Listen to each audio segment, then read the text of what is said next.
Hi, this is Ruth Theresa with One Inspiring Woman, and today I'm answering a Dear Ruth Theresa question. That's right.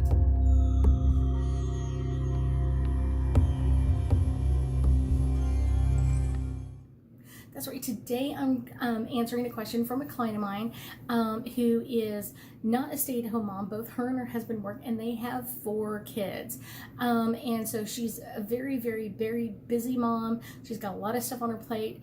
And so we kind of talked about some things that would work for her, and I thought it might be great for a video, and I asked her about it, and she was like, it sounds great.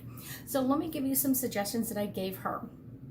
So one of them is really kind of creating boundaries around your calendar. Set the things that you have to do. Put those on your calendar first and pick a color for them. So if it's work 8 to 5, 8 to 4, 8 to 3, 8 to 2, whatever that is, put that on there and color code it. So you kind of have an idea of like where you have to be when you have to be places.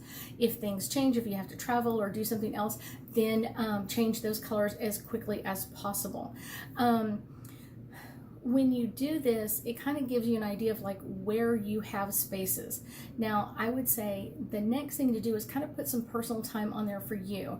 When are some times that you would like to meditate? When are some times that you would like to maybe go for a walk by yourself or whatever it is and kind of relax? Not just constantly you have to be in motion. Maybe it's just time you sit at home and watch a TV show. That's okay. It's your calendar. It's your way. It's your life. And then when someone calls in and asks you to do something for them or to help or help with a birthday party or help at school or whatever it is, take time. Don't just answer yes or no right away. Take some time. And a lot of times I would suggest you kind of like, let me give you a call back in an hour or two or tomorrow. Let me give myself some time to think about this and see how this would fit on my schedule. And I will also ask them some very important questions. How much time do you need from me? What are some of the jobs or things that you want me to do or take care of? And if it's something that I'm kind of like, I don't know how to do that, I wouldn't know how to do that, I have no idea, definitely that makes it an easy no. Like, that's not even my realm, this is not even something I'm good at. So that's easier to say no. But if it's something that I do have an interest in, then I can decide, you know, wow, this is not only helping this person, but it's also helping me as well, or it's something that I have an interest in. Kind of changes the way it is. And then look at your calendar. What are the time commitments they're asking for? Is there things that are overlapping, or would you have to run from one event to the next event because of this, saying yes or no to this event? So kind of just keeping it in mind helps you decide if this is something good for you or something not good for you. Number 2 of kind of unstressing is take some time in nature. Now, taking some time in nature could be a wide variety of things. It could be a walk around your neighborhood. It could be a walk in the park. It could be taking a hiking trip or a camping trip. Being very selective of where you go and how long you can go, and definitely take the kids with you. I think that's one of the fun things is kind of taking a long walk or a long hike can really not only fulfill you, but fulfill your kids. And you can do it where y'all are all doing it as a family, or you could do it where you kind of go first and kind of check out the space and see if this is okay for your family, and then decide if that's something that you want to add to your to-do list eventually with your family. The more you spend time out in nature, the better off you're going to be. And sometimes that can just be, like I said, a walk in the park or walk around. There's several places in and around where I live, and I know there's places in and around where you live where you can just kind of take a walk and kind of like open up to that nature. The next one is kind of like a reiteration of one a little bit. Is kind of like be selective of what you say yes to. This is a really important one, and it's on there twice because of that. Because it's like creating boundaries can be really important around your calendar, but it's one of those, sometimes people just automatically say yes. We're people pleasers, and so we want to please someone else and we'll say yes, and then we kind of realize like, that doesn't really fit in my calendar.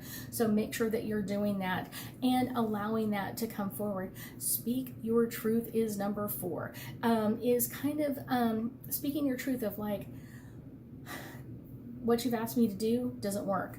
I have other plans during that time frame, or kind of let it be okay to say no. So many times we're kind of taught like not to say no or don't upset other people, whatever it is. And a lot of times it's kind of overwhelming for us who's really trying to like, hey, I'm really trying to cut down on my calendar, but make sure that you're doing that. And then one of the things I would say is number 5 is, what are some of the things that you would love to do? Put those on your list. Making kind of a bucket list or whatever it is, or it could be a bucket list for the summer, kind of like, what are the things that you would really want to accomplish this summer? What are those? Maybe it could be taking a 1-hour hike. Maybe it could be a 2-hour hike. Maybe it could go find 5 different types of leaves on a walk or whatever it is. Doing a collage or kind of those sort of things. Kind of, what would you like to do? How would you like to do that? And incorporating some of those for your kids as well. Those can be really, really fun and easy to kind of incorporate into what's going on. And then make sure, a lot of times people are like, oh, the kids have been in school all summer. Yes, I get that. I would say the number one thing that I would suggest my kids do during the summer is read. More that you read, the better off you're going to be. And that can be a variety of books, just things that you would want to read for pleasure. What are the books that they would want to read for just, I just enjoy this series, or I enjoy this type of book, or I love mysteries, or I love action adventure, whatever it is. Reading those books first are going to be amazing, not only for your kids, but it's going to give you some downtime as well to do that. Time away from the TV, time away from games for them is going to really make them more centered and ready to move forward. Hopefully this video helps you with some suggestions of how to remove a little bit of stress from your life and how to work through what's coming up next. I thank you so much for joining me today, and I know that we'll be talking again soon.